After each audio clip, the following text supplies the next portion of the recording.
Let me explain it to you. That was in 2003. Okay, now, we talked about in the 80s, the key ingredients to bring the price down. It was the majors, it was the Saudis, and it was the NYMEX, okay? Now, to move the price up, you basically use those same levers. In reverse. You get the majors to reduce their production, you get the Saudis to restrain their production, and you have a tremendous amount of selling of paper barrels on the NYMEX. No, I take it back. Buying of paper barrels to run the price up. And you could run it to the moon that way because the NYMEX volume is much larger than the actual physical volume. Now, there's one other key ingredient here. Now, it's the Russians. The Russians had to play ball with this. And what happened was, the Russians were on their backs in 1998. They've been currency crisis, banking crisis. They were a basket case. They needed to get the price up. So did the Saudis at that point. So the effort began to raise the price. And in 2003, after the Russians had finally got their production back up to like 4.5 million barrels a day, they signed a deal with the Saudis. There were press releases about it. Basically, they're going to allocate the market. And what has happened ever since then, Russian crude exports have been flat at about 4.5 million barrels a day, exactly half what the Saudis were selling into the world market. Coincidence? I don't think so. It was a clear market allocation agreement. Now, in order to hold production down in Russia, Putin basically had to take off the table Yukos, which was its biggest oil company, owned by Mikhail Khodorkovsky, because Khodorkovsky, not only was he determined to keep growing Yukos production at 20% a year, he also had his plans for his own nearly billion barrel a day pipeline right into China, circumventing the Russian pipeline system. He couldn't have been more politically incorrect. And next thing you know, Yukos is just swarmed by the lawyers, and it's broken up, sold at tax auction. There's only a remnant of it that even exists anymore. Khodorkovsky is in prison probably the rest of his days. Living like a pauper. Yeah. Or I bet he's tortured every day. Hunger strike. I mean, the good life is gone for him, right? Yes. All right. So it's over for him. And okay, so let's move over, if we can, for a bit into China now. So as these prices go out of sight, and everyone gets hurt. I mean, I can't tell you the calls that I got from truck drivers because diesel was higher, and still is, than gasoline. I mean, this whole country was hurt. Canada was hurt. But let's move on now to China. The prices are high at that point a year ago. What's happening to the Chinese then? Well, think of it this way. As painful as these high prices have been in the U.S. over the last year, we get a cold, but they get pneumonia. Or they get SARS, because here's the way the arithmetic works on it, okay? The Chinese import roughly the same share of crude that we do, about 60% of their crude needs. But they have to buy it with a currency that's 30% undervalued, whereas ours is probably overvalued. They have to ship it halfway around the world in other people's tankers, subject to interdiction by the U.S. Navy. Right. They refine it into relatively low-value products, and they still burn a lot of it just to make electricity. It's a terrible, inefficient use of liquid fuels. We make much more valuable fuels. We can buy much cheaper grades of crude, hot, heavy, high-sulfur stuff. Chinese refineries are not configured to run those. So basically, we could play this game all day and all night. The Chinese are much more hurt by high oil prices than we are. The way they have tried to finesse it is they have they restricted the price at the pump, the price controls on fuel at the pump. In China. Yeah, the refiners then lose a pile of money, and the government kicks it back to them in periodic subsidies. Never enough to really make up the difference, and so what you end up is the refiners don't produce enough, and you have periodic shortages of fuel in China.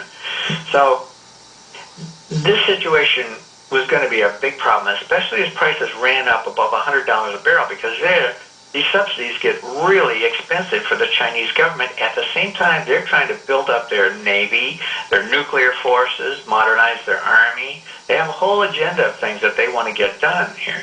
And we were going to slow them down with this. I think that was the whole idea. If you could slow down the Chinese growth rate, even a couple of percentage points a year, if you compound that, ultimately China would have a worsening unemployment problem because they have to grow their economy at about 10% a year, double digits, just to avoid increasing unemployment there. But they were also holders of most of our T-bills, weren't they? Well, they have got up to like $2 trillion worth of foreign currency reserves, mostly denominated in U.S. dollars. But, people think that that's some great sledgehammer they've got. You have to look at it exactly the other way around. It's a huge, it amounts to a huge liability that they've got because they've bought up all these, they've vacuumed up all these dollars. Why? In order to keep the value of the dollar high, the value of their own currency low, so they can export in the United States. If they ever tried to liquidate that hoard of dollars, it would drive the value of the dollar down. It would drive their own currency up. The Chinese, the whole thing that drives those guys is to keep their people employed. And if they can't export in the United States and the rest of the world, they got big problems. So they'll have to keep buying up these dollars, and they can't really spend them. Now, the flip-flop now, with the price of oil way down, the Russians are getting hurt. This has got to be helping the Chinese then, I guess, right? Well, some. But, the price came down from 147. It's now a tad under 50. It got down actually into the 30s at one point. I think it could actually get down into the 20s if you really took the price down to the marginal cost of finding and producing another barrel of oil, the most expensive new oil reserves. Then you get maybe down into the 20s somewhere. The price could still come down some more, and I think ultimately it will move lower. That's where the trends are. But so the Chinese get some relief on this, but I think other problems are going to overwhelm the Chinese, and particularly this credit crunch, because the drying up of credit has basically put a screeching halt to international trade. The Chinese can't export stuff anymore. They can't even get letters of credit to move the stuff abroad. And you've got stuff stacking up at a dock all over the world. They've had to close half of their steel plants just about, I think. Massive factory closings in China.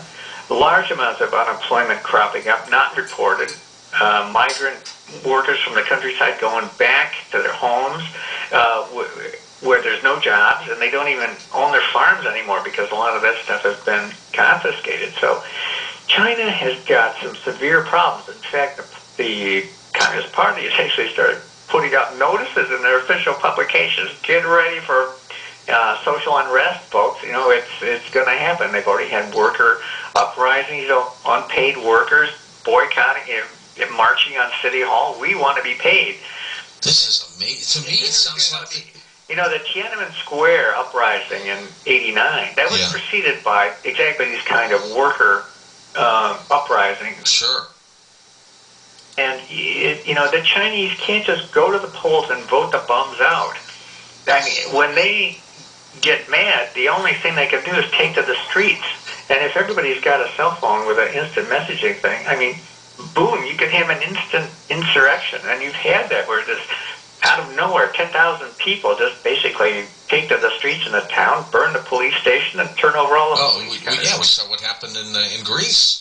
For crying out loud. And that was a mini scale compared to what could happen in China. Exactly. That's why the Chinese were so apoplectic about that Tibet thing getting out of hand last winter. And that's why the security arrangements around the Olympics were just draconian. Yeah. Are the globalists behind some of this, James? Do they want to see all this happen? Well, I'm still a step behind you on that. I'm still thinking in terms of nation states and traditional alliances. Whether there's other people pulling the levers behind you, I don't know. I'm going to pull you along a little bit during the show on that end as we talk more about this. We'll be right back.